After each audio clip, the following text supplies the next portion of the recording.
мыйзамыбызда жазылган. Бийлик бул элдик. Өлкөнүн жетекчиси өлкөнүн кожоюну пайда болгондо чечилет. Бизге ишеним пайда болгондо чечилет. Мен билип аткан чындык, азыр айтылбаса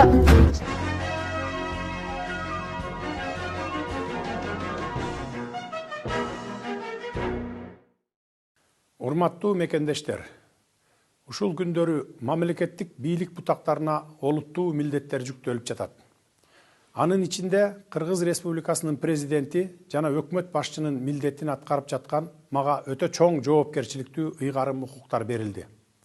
Мындан улам бизге ишеним арткан жалпы журттун жүгүн көтөрүү үчүн бүгүндөн тартып мен расмий түрдө өлкөдө экономикалык амнистия жарыялайм. Максатым мамлекеттик бюджетти толтуруу, кошумча киреше алуу, өлкөдөн чыгып кеткен жана чыгып жаткан мыйзамсыз капиталды кайра кайтаруу, офшордук эсептердеги акчаларды кайрып келүү, көмүскө бизнестин ресурстарын толугу менен мыйзамдаштыруу, ишкердик чөйрөнүн баарына тең шарттарды түзүү, макроэкономикалык оң натыйжаларга жетишүү, өлкө экономикасына зарыл болгон каражатты тезинен табуу, мамлекеттик тышкы карыздарды төлөө.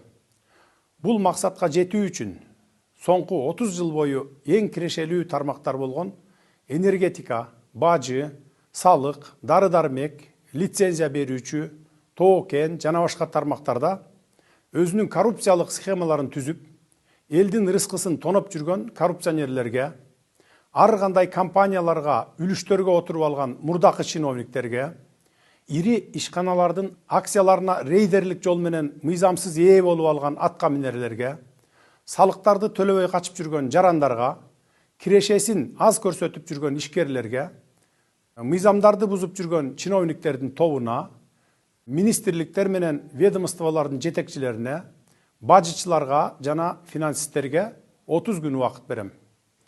Силер өзүңөр деле ар бир тармак боюнча коррупциялык схемаларды абдан сонун билесиңер. Аларды өзүңөр ачыкка чыгаргыла. Анын баарын мамлекеттик казынага кайтарып бергиле. Мамлекеттен алган казынадан жеп жаткан, жаап жашырган ар бир тыйынды өз ыктыярыңар менен ордуна койгула. Мүлкүңөрдү, чыныгы капиталдарыңарды ачыкка чыгаргыла. Азырынча мен силерге убакыт жана мүмкүнчүлүк берип жатам.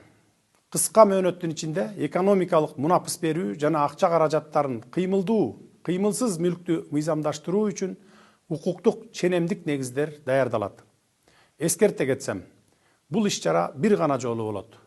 Ошондуктан жогоруда аталган адамдар жакшылап ойлонуп, капиталына жана мыйзамдуу жүгүртүүдөн чыгарылган мүлкүнө мунапыс алуу үчүн ушул учурду колдонуп калышы керек.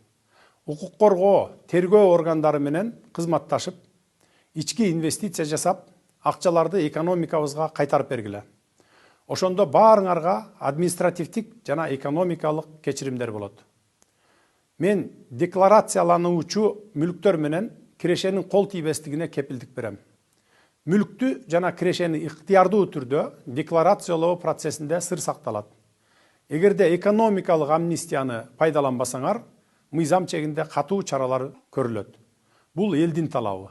Бул мага ишенип тапшырган элдин мүдөөсү.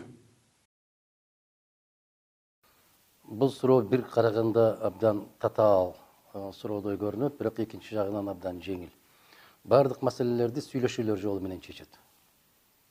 Мына азыр Россия өлкөсү бизге каржылык жардамдарды токтотту, анан сөздөр чыгып атат. Баягы бажы биримдигине кирген өлкөлөрдүн ортосундагы ар бир өлкөгө бөлүнүп берилген да 1,7 коэффициент же 1,9 коэффициент деген сыяктуу эң көбүн биздин Кыргыз Республикасына берген, бизден кийин армяндарда, менимче жаңылышпасам, аларда 1,4 болуш керек. Мына ушуларды дагы токтотуп коюшубуз мүмкүн дегендей экономикалык саясат. Бул мыйзам ченемдүү, бул тарыхта болуп келген, бүгүнкү заманда да болуп атат. Көрүп атасыздар, евро биримдик менен Американын ортосундагы соода согушу же Кытай өлкөсү менен Американын ортосундагы соода согушу деп айтсак болот. Бизде Кыргызстандагы эң оор абал дагы мындан 2 жылдан кийин келет. Себеп тышкы карыздарды төлөөнүн эң оор жылдары ушу 23-төн башталат. Бирок ушул жылдан эле баштап биз сырткы карызды төлөй албай калуу мүмкүнчүлүгүбүз жаралуу болуп турат. Себеп ага бир канча баягы себептери бар. Пандемия дейби, же токтобогон көтөрүлүштөр дейби, ар кандай себептер.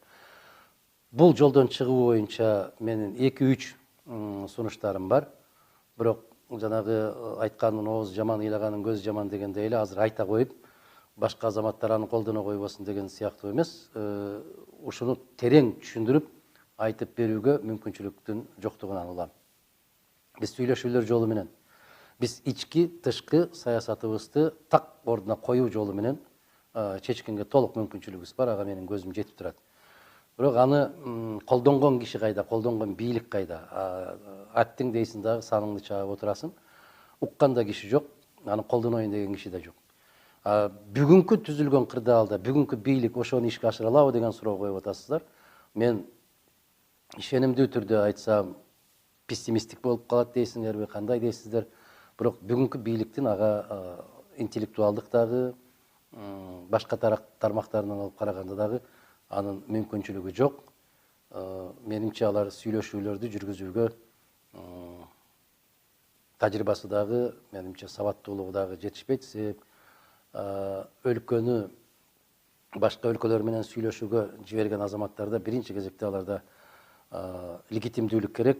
Легитимдүүлүк дегенде эле баягы мыйзамды албайт. Жок, легитимдүүлүк деген кыргыздын тили менен айтканда бул тең ата көрөбү, сени тааныйбы, сени менен эсептешеби деген түшүнүктө айтып атам. Тышкы саясатты жүргүзгөндөгү эң чоң маанилүү нерсе бул хабитус деп коет. Адам канчалык даражада ошого өзүнө өзү сүйлөшүү учурунда өзүнүн ордуна кое алат жана ошол сүйлөшүүлөрдү туура нукта жүргүзө алат дегендей. Ошондуктан бир тараптуу суроолорго жооп бериш өтө кыйын. Менин көз карашымда бүгүн ушундай кылып жолдон чыксак болот.